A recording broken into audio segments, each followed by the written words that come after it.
salamat, Igan. Ako mga kapuso, natutuno na ba kayo sa sobrang init ngayong summer? Biruin nyo, ha? Kahapon po na itala ang pinakamainit na temperatura ngayong taon dito sa Metro Manila. Pumalo ito sa sizzling hot na 36.1 degrees Celsius. Kaya naman, marami sa atin grabe na yung pagpapawis. At may paraan ba para mabawasan o makontrol ito, lalo na kung medyo may amoy? Yan ang alamin natin kay Dr. Gia Sison, Medical Director ng Active One Health. Good morning po, Doc. Good morning, Susan. Good morning sa ating mga kapuso and a happy, very hot summer. Yes, very, very hot. O, Doc, bakit nga ba may mga taong sobra kung magpawis? May tuturing ba na sakit na to yung tinatawag na excessive sweating?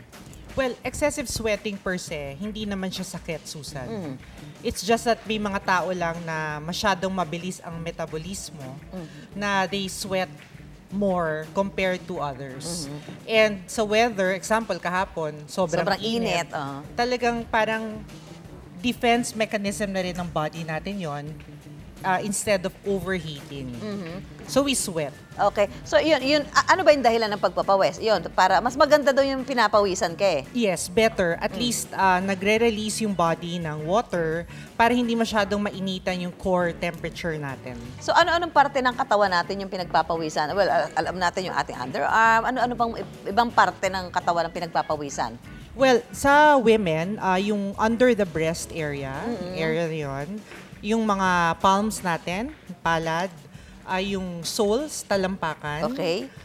Yung mga groin area or yung mga singit, areas that are usually hidden, yun. Forehead. Yung ating leeg mga natin. forehead, sa leeg.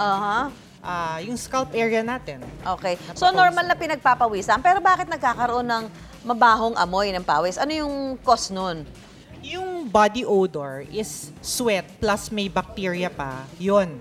Mabaho yun. So, pag hindi ka naligo, hindi tama paliligo mo, or parang sabi minsan sa damit, sa tela ng damit na suot mo. Yes, may certain cloth, yung, di ako masyadong familiar, pero mga tela. parang ganon, yun.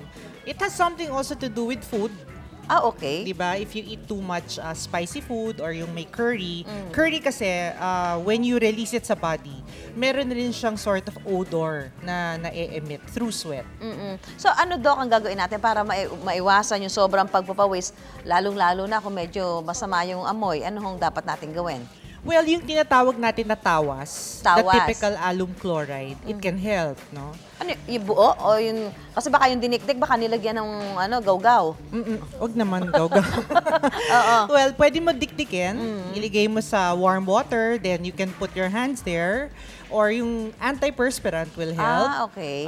Botox can help, pero medyo mahal. Mahal yung Botox. And then, of course, in terms of clothing, it will help if you wear white. Kasi ang black kasi absorbs more heat. Okay. So, lalo na ngayong summer, it will help if mag-white tayo. So, dapat pala lagi tayong nakaputi. Yes. Okay, so normal ho yung pinapawisan, pero pag medyo sobra na, dapat magpakonsulta na sa doktor. Of course, of course.